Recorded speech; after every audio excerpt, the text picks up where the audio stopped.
Terminada esta campaña, recibí órdenes de concentrarme con mi tropa en la ciudad de San Luis Potosí, en donde el general Plutarco Elías Calles, el presidente de la República Emilio Portes Gil, el general Joaquín Amaro, ministro de Guerra y Marina, y el general Saturnino Cedillo, jefe de la División del Centro, iban a licenciar la División del Centro en una ceremonia muy emotiva que se llevó a cabo en unos llanos que eran del antiguo campo aéreo de San Luis Potosí.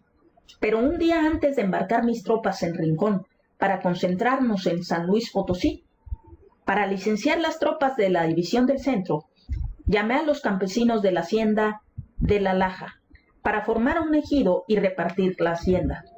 Pero sucedió que al frente de ellos iba el administrador de la hacienda y dos jóvenes mayordomos que iban disfrazados de campesinos y un grupo de auténticos labriegos de 150 peones.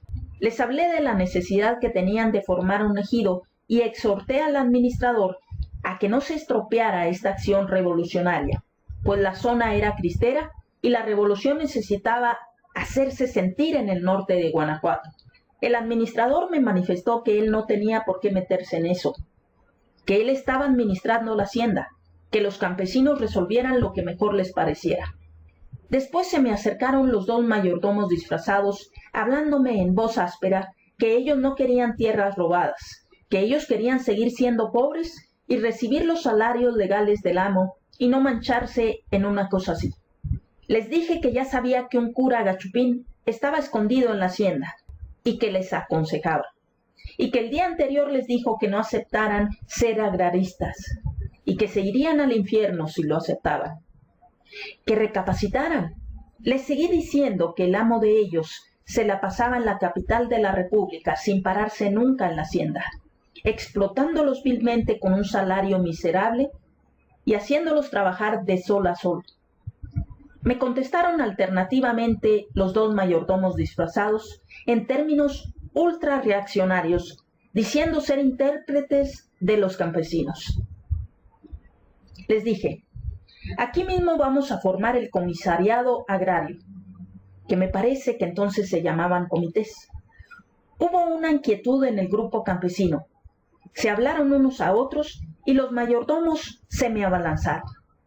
Uno de ellos me agarró del paliacate que traía en el pescuezo y yo, metiendo mano a mi cintura, saqué mi pistola y lo acribillé a balazos.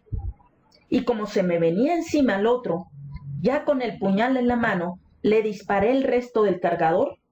Cambiando peine, violentamente encañoné al administrador, el que se me hincó llorando, pidiéndome perdón y diciéndome que él los había aconsejado. Entonces intervino mi amigo el diputado Carlos F. Osuna, que era muy religioso, del clero protestante, y me pidió de favor que no lo matara.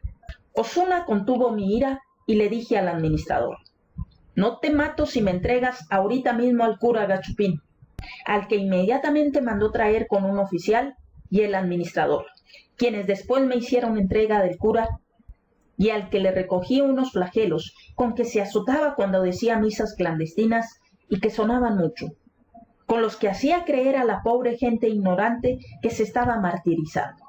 Pero las puntas del tal flagelo eran de aluminio, hacían mucho ruido, pero no le causaban ningún daño.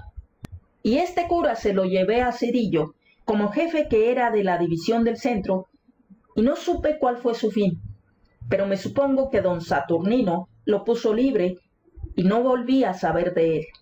Al administrador le dije: quedas libre, pero si te vuelves a parar en tierras de Guanajuato, te entierro. Creo que nunca más volvió, porque las defensas sociales que dejé organizadas en San Diego de la Unión y Dolores Hidalgo nunca lo volvieron a ver.